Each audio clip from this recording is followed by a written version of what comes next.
just experienced. Economies need a balance between the role of markets and the role of government, with important contributions by non-market and non-governmental institutions. In the last 25 years, America lost that balance, and it pushed its unbalanced perspective on countries around the world. This book explains how flawed perspectives led to the crisis, made it difficult for key private sector decision-makers and public sector policymakers to see the festering problems, and contributed to policymakers' failure to handle the fallout effectively. The length of the crisis will depend on the policies pursued. Indeed, mistakes already made will result in the downturn being longer and deeper than it otherwise would have been. But managing the crisis is only my first concern. I am also concerned about the world that will emerge after the crisis. We won't and can't go back to the world as it was before.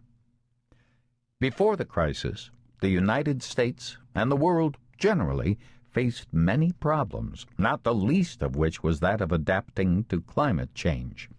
The pace of globalization was forcing rapid changes in economic structure, stretching the coping capacity of many economies. These challenges will remain in magnified form after the crisis, but the resources that we have to deal with them will be greatly diminished. The crisis will, I hope, lead to changes in the realm of policies and in the realm of ideas.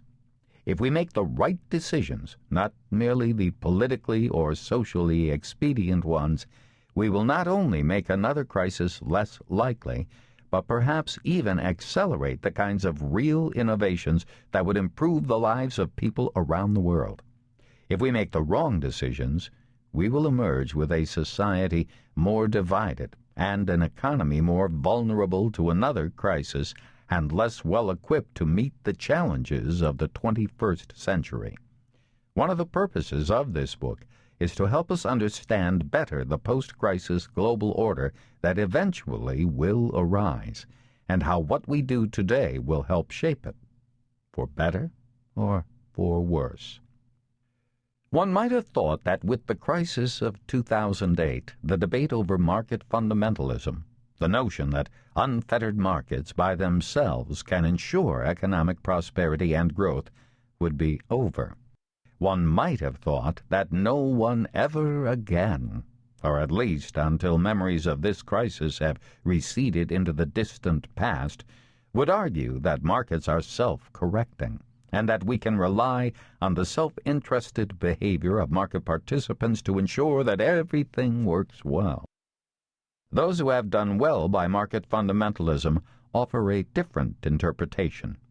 Some say our economy suffered an accident, and accidents happen. No one would suggest that we stop driving cars just because of an occasional collision. Those who hold this position want us to return to the world before 2008 as quickly as possible. The bankers did nothing wrong, they say. Give the banks the money they ask for. Tweak the regulations a little bit. Give a few stern lectures to the regulators not to let the likes of Bernie Madoff get away with fraud again. Add a few more business school courses on ethics, and we will emerge in fine shape. This book argues that the problems are more deep-seated. Over the past 25 years, this supposedly self-regulating apparatus, our financial system, has repeatedly been rescued by the government. From the system's survival, we drew the wrong lesson, that it was working on its own.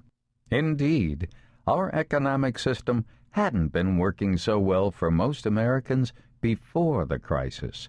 Somebody was doing well, but it was not the average American.